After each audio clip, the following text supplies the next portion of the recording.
Hello, everyone, and welcome to Pretty Real Persona. I am your host, Ariana Reese. Happy Wednesday. Today's episode is about self discipline versus self love and finding the balance without burning out. Um, is it self love, or am I just avoiding my responsibilities? That's something we all need to be asking ourselves. Because one minute we're romanticizing rest, and the next minute we're deep in hustle mode, wondering why we're so exhausted. Today, we're talking about the tension between self discipline and self love, and why the real growth happens when you stop treating them like enemies. So, why we think self discipline and self love are opposites? Apparently, self love means never being uncomfortable, said no healed person ever. Um, Hustle culture versus soft life culture. Like, I have a love-hate relationship with hustle culture because I just feel like it's like people are always like, you got to work hard, you got to go get it. That's whether you lose sleep, you do da da da da. And I think that, yes, you do. You got to work hard as fuck to get everything that you want. Yes. But that doesn't mean you can't rest. And it's like, it's hard to have a completely soft life. I mean, when you also got to hustle. So it's like, I just feel like you got to find a balance between hustle culture and like a soft life. Like maybe there's a season where you're hustling, but there's a season where you're completely soft and things are running smoothly, you know? And it's like sometimes people frame discipline as punishment, but it's like, no, like discipline pulls you when you have no motivation.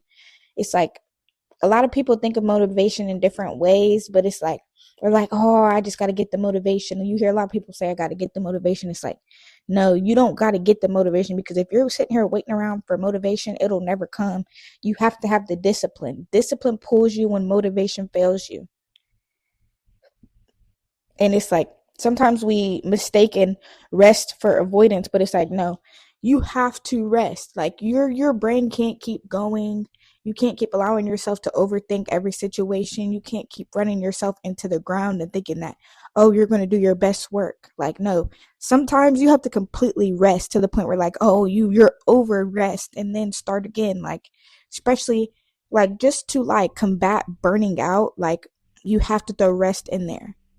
You have to. Rest is so important. It's so important. It's the most important. And then it's like the false binary of like push yourself versus be gentle. Like I said, it's the same thing as hustle culture versus soft life, where it's like, yes, you have to push yourself. Like, say you want to batch create, and you got one left, but you're tired and you're like, I'm just gonna, you can't just not, you don't use be gentle as an excuse in that moment. You push yourself to that one last one, and then you take a rest, you do whatever you want to do in between that, and then, you start something else. Or, maybe your schedule is you're resting for the rest of the day. And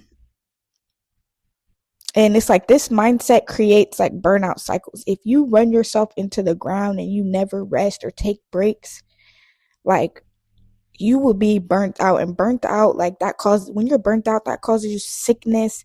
It causes you to hurt yourself. Like, because one thing, God will slow you down when you've been doing too much, or you've been too active, or you haven't sat down or slowed down enough.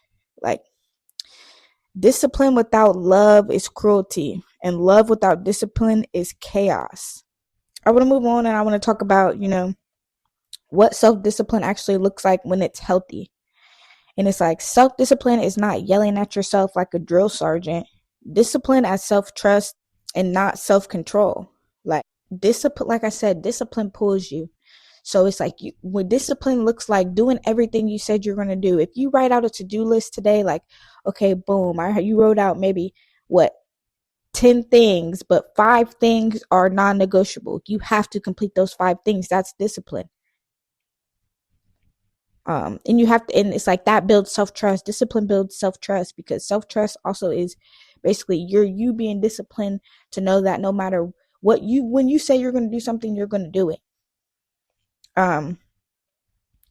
Keeping promises to yourself, like the same thing. Like when you promise yourself something, you get it done, you do it. Choosing long-term well-being over short-term comfort. Yes, like make sure that like you're not always taking the easy way out, in a sense. Like make sure you're taking breaks when they come up. Make sure you're taking breaks in between your long-term planning and your long-term well-being, like looking in the future of like your wellness. Like, okay, yes, you have a project you're working on, you want to make sure you get it done by a due date. It's okay to take rest days in between. Or like during the week, you're like, okay, I'm going to work hard as hell during the week, but I'm going to go to sleep earlier at night, and then I'm going to fully relax and do self-care on the weekends. Like that is like a great routine. You're putting in time for self-care and to take care of yourself in that. Um and it just allows you to be like emotionally safe because of the structure that you're building. Um and healthy discipline sounds like I care about you enough to follow it through. Like care about yourself and the things that you want to accomplish in this life, to see it through, to carry it through. Now I want to talk about what self-love actually looks like. Self-love is not bubble baths while ignoring your bills. Like it never gave that. It never gave that. And literally, you'll be outside broke, all that. No. Um, Self-love is just, it's a responsibility. It's a responsibility you have to yourself. So it's like doing your self-maintenance, things that make you look good and feel good. You have to put those in. And sometimes it's like, that could be a part of your discipline too. Like I know that I have to, me specifically, I know that every month I have to do something to my hair and something to my nails, and get dressed a certain amount of time, at least do my makeup a certain amount of times, for me to feel like loved that month. Like me, I personally like to do face mask, which I really haven't done face mask in a while, just because I gotta get up on my face mask because I blow. But things like that, like make sure you keep up with that. If you can like afford more things, like maybe you get one massage a month or every couple months, like do a spa day. Like those are good things. Or do your own at home spa day. Like, and also allowing yourself rest and to still show up. Like you can have both. Saying no when you're like burnt out, exhausted, and you can't give anymore, do anymore. Like um you don't have to feel guilty for that, for saying no, because it's like you have to do those things to take care of yourself. um Allowing discomfort without self-abandonment. So it's like you won't always feel comfortable and feel like doing certain things, but it's like you cannot self-abandon yourself. You have to do those things so that you feel like yourself. And we're not perfect. We're far from perfect. So you have to love yourself through the imperfection. So it's like when you're in that burnout season and you're feeling like you can't get everything done, like it's okay. You can love yourself through the moments. It's okay to take a rest.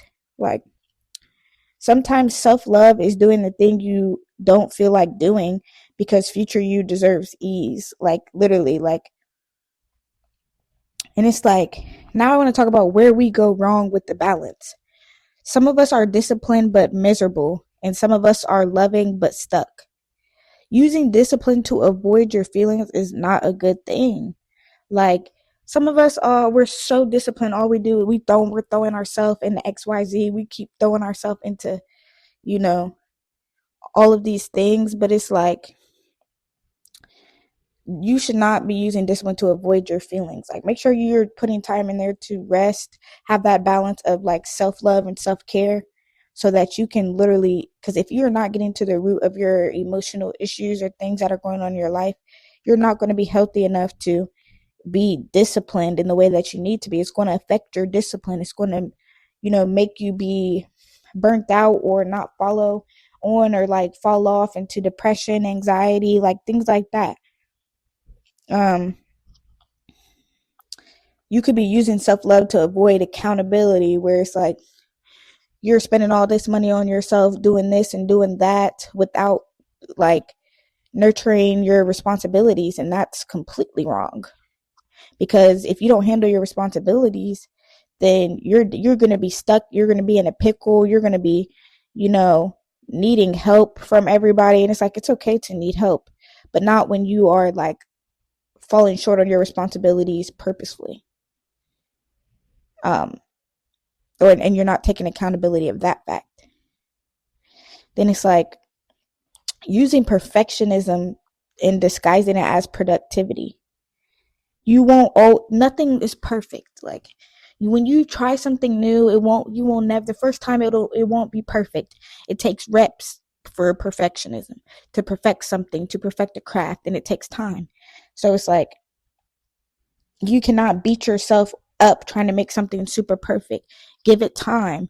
You may need to take breaks on your journey of trying to perfect something. That's okay. It's a balance. Trying to heal and not healing never translate into action. So you have an intention of healing, but you're not putting any action behind it. You're not journaling. You're not seeing a therapist. You're not moving your body.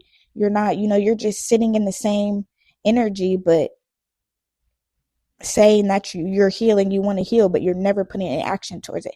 Then you're stuck. That's not a balance. Balance isn't 50-50 every day. It's responsiveness. And finally, I want to talk about how to practice both without burning out. You don't need to become a new person. You need a better system. And creating routines that support energy and not drain it is key. You need to set realistic expectations. Sometimes we set expectations for ourselves that we cannot reach, and without like being aware of where are we at now and what are some realistic things we can do now at this point where we are now. Planning intentional rest. It is so important to rest. You have to plan for rest. You can't go. Discipline will help you create freedom. You have to, be intentional with your discipline as well. And measure progress by consistency, not perfection. If you show up every day and you do something towards that goal, you are consistent. Like, maybe you're not you're not doing that thing that you want to do consistently every day, but you're working towards it. You're doing little micro habits. That's how you build up to the consistency of things. Being extremely consistency. Discipline builds the container. Self-love decides how gently you move inside it. Self-love asks, what do I need? Self-discipline asks, what will support me long term? When you learn to listen to both, you stop swinging to the extremes and you start stabilizing. So if this episode helped you reframe how you treat yourself, share it with someone balancing growth and healing. Journal on one area where you're being too hard or too soft on yourself. Follow and subscribe to Pretty Real Persona for grounded conversations about becoming your best self without burning out. And remember, you don't need to choose between grace and growth. You're allowed both. You're allowed to have both. So thank you guys for listening and tuning into Pretty Real Persona. I am your host, Ariana, and I'll see you guys next Wednesday. Bye.